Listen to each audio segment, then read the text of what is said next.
అనేది ఒక ఎస్టాబ్లిష్మెంట్.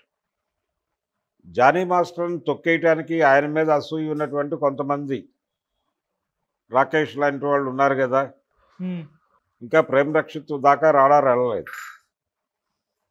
ఆయన దగ్గర పనిచేసింది అమ్మాయి ఇక్కడి నుంచి వెళ్ళిపోయిన తర్వాత.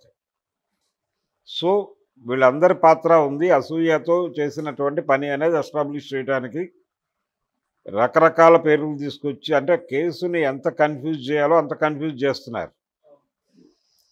ఈ కన్ఫ్యూజన్ అంతా కూడా కేసుని అతనికి వ్యతిరేకంగా మారుస్తుంది అనే విషయం మర్చిపోతున్నారు. అతను ఒక సీరియస్గా గందరగోళంలో ఇరుక్కున్నాడు అనేది వాస్తవం. నేరం జరిగి ఉండే అవకాశం ఉంది. రెండోది, 6 ఏళ్ల తర్వాతో 7 ఏళ్ల తర్వాతో అమ్మాయి చెబుతోంది అనేది, ఆ ఒక్క మాటని పట్టుకుని అసలు నేరం జరగలేదు అనే కంక్లూజన్ వైపు వెళ్ళటం తప్పు.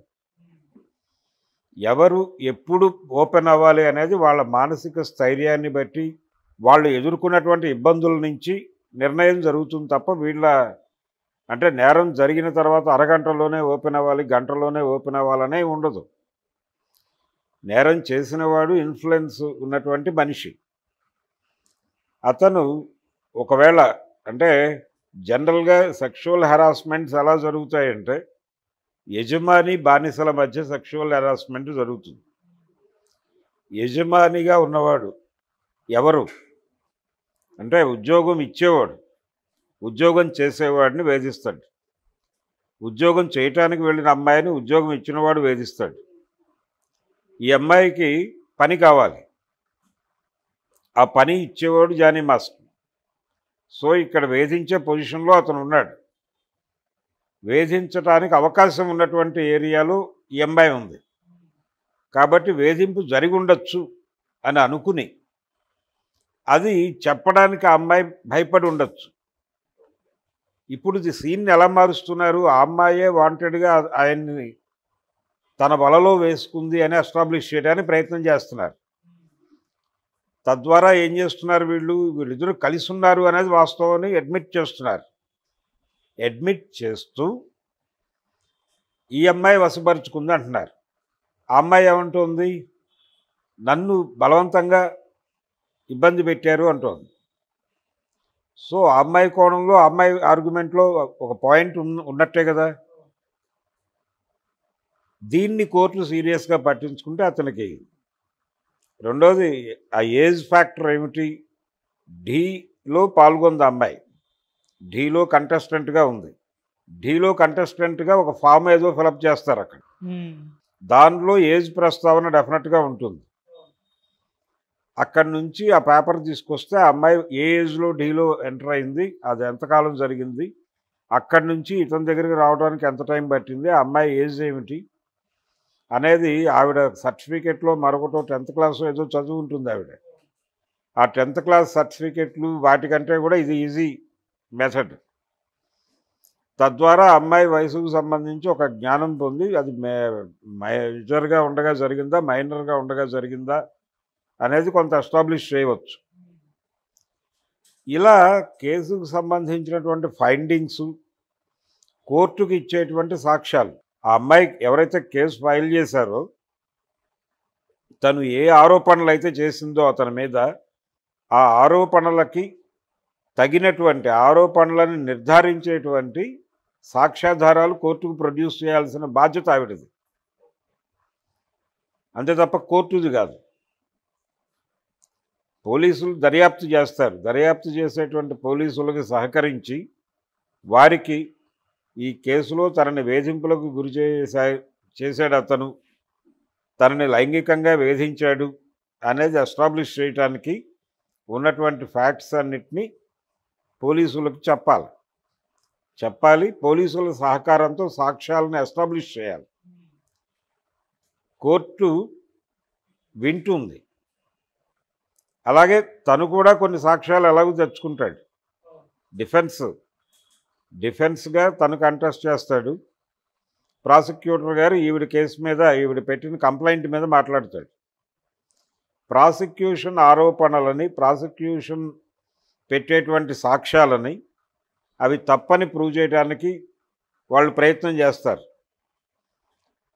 ఈ ప్రయత్నంలో ఎవరు గెలుస్తారు అనేది, ప్రాసిక్యూటర్ గెలుస్తాడా లేకపోతే అవతల అతని జానీ మాస్టర్ పెట్టుకున్నటువంటి న్యాయవాది గెలుస్తాడా అనేది కేసు మెరిట్స్ మీద ఆధారపడి ఉంటుంది.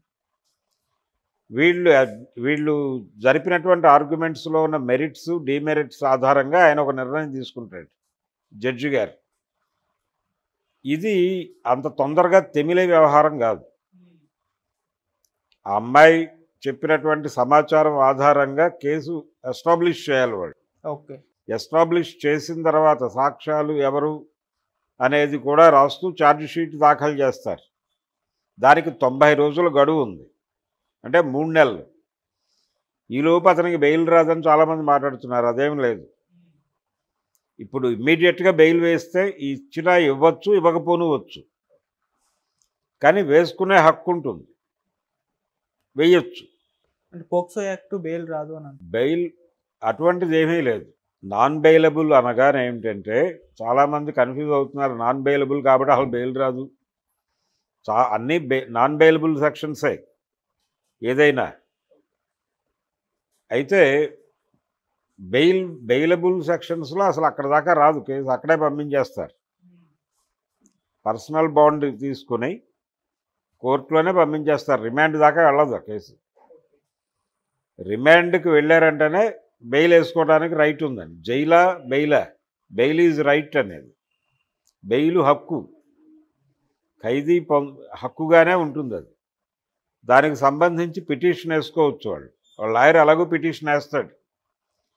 వేస్తే ఇతను సాక్ష్యాలను తారుమారు చేసే అవకాశం ఉంది, కేసు ప్రొసీడింగ్స్ని ఇబ్బంది పెట్టే అవకాశం ఉంది, కేసు ప్రొసీడింగ్స్ కంప్లీట్ అయ్యే వరకు ఇతన్ని బయటకు పంపించడం అంత శ్రేయస్కరం కాదు అని ప్రాసిక్యూషన్ వాదిస్తుంది.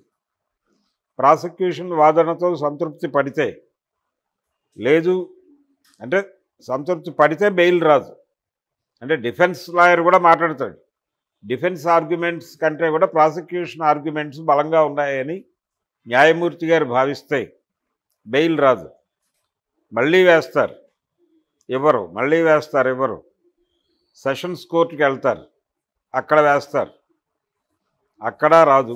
హైకోర్టుకి వెళ్తారు, ప్రయత్నం చేస్తారు, ఎక్కడో చోట బెయిల్ తెచ్చుకుంటారు. లాస్ట్ ఇయర్ అరెస్ట్ అయినటువంటి చంద్రబాబు గారి కేసులో చూసాం కదా, ఆయన మీద పెట్టినవి చిన్న కేసులు కాదు కదా.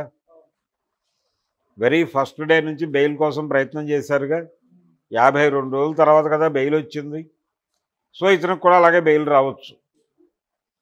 తగిన అంటే పూచీకత్తులు సమర్పించుకొని రిలీజ్ అవుతాడు. రిలీజ్ అయిన తర్వాత ఏమిటి అతని జీవితం అనేది అతను నిర్ణయించుకుంటాడు. అయితే చాలామంది ఏమనుకుంటున్నారంటే ఈ కేసులో బెయిల్ రాదు అనుకుంటున్నారు. అలాంటి ప్రమాదం ఏం లేదు. బెయిల్ వచ్చేస్తుంది. బెయిల్ వస్తుంది. పెట్టిన ఆయన బయటకు వచ్చి కేసుని ఇబ్బంది పెడతాడు అనేటువంటి అభిప్రాయం జడ్జి గారికి ఉంటే కొంచెం ఇబ్బంది అవుతుంది. కింది కోర్టులో రాకపోవచ్చు.